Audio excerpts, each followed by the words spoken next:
Dans cette nouvelle section du cours, nous passons à la 7e et dernière étape de modélisation où nous allons compléter le tableau des flux de trésorerie. Et pour y parvenir, nous allons nous baser sur les données prévisionnelles du compte de résultat et les données prévisionnelles du bilan. Le tableau des flux de trésorerie se compose de 3 sections. Premièrement, les flux de trésorerie liés aux activités d'exploitation. Deuxièmement, les flux de trésorerie liés aux activités d'investissement, comme les rachats ou ventes d'actifs. Et les flux de trésorerie liés aux activités de financement, comme les émissions de nouvelles actions, les remboursements d'emprunts ou encore le versement de dividendes.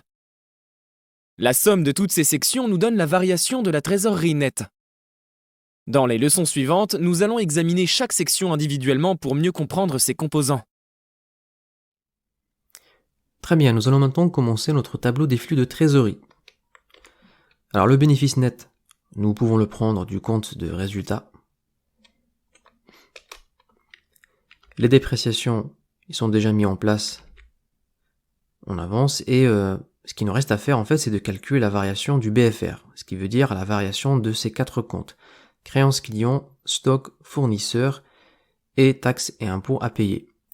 Alors les créances, on va mettre le signe moins et on va ouvrir les parenthèses.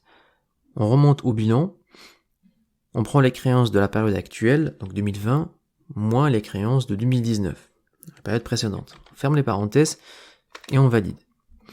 Nous avons un nombre négatif de 5 047 000. Alors ça veut dire quoi? Ça veut dire que les créances clients en 2020 ont augmenté par rapport à 2019 de 5 millions.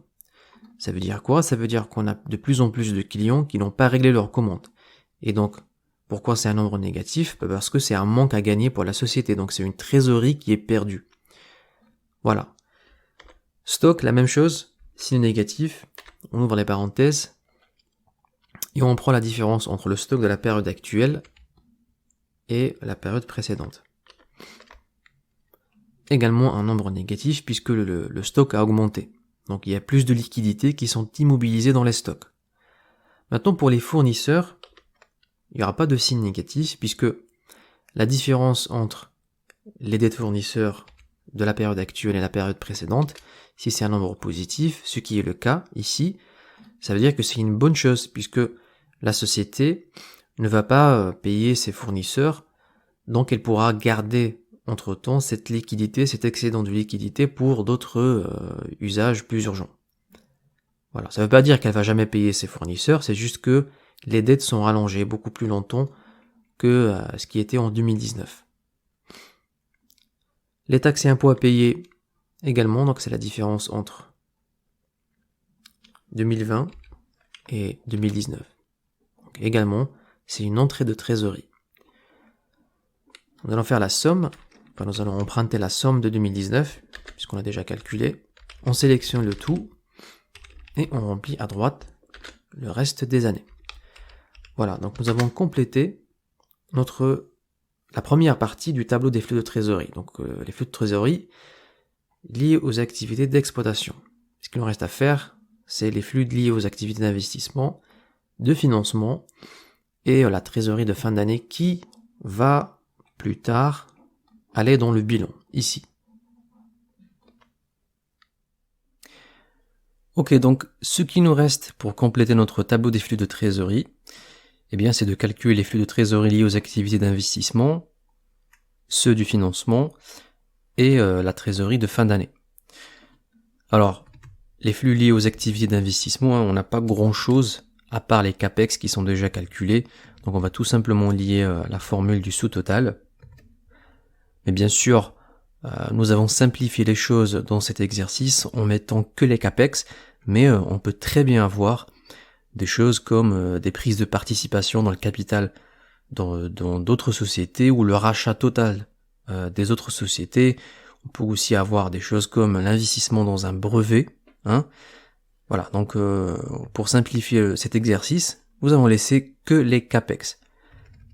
Ensuite, pour les flux liés aux activités de financement, les émissions ou le rachat d'actions, c'est en fait, nous allons dans le bilan et on va prendre la différence entre la période actuelle et la période précédente du capital social. Donc s'il y a une augmentation de capital, elle va être incluse dans le calcul du tableau des flux de trésorerie. Et s'il y a une réduction du capital, donc c'est un rachat d'actions, eh bien cela va être également inclus dans le tableau des flux de trésorerie. Pour les dividendes, je vais ajouter un signe négatif parce que les dividendes sont toujours une sortie de liquidité dans le tableau des flux de trésorerie et on va monter dans le compte de résultat. Juste en dessous du compte de résultat, nous avons les dividendes. Ensuite, on emprunte la formule du saut total, CTRL plus D, on sélectionne tout et on remplit à droite. Maintenant, pour la variation de la trésorerie, c'est en fait la somme des trois catégories. On a déjà la formule en place pour 2019, donc on va l'emprunter jusqu'à 2024. La trésorerie de début d'année, c'est la trésorerie de fin d'année, donc celle de 2019. Et on va emprunter la formule pour la trésorerie de fin d'année. Je vais aussi faire la trésorerie de début d'année. Et voilà.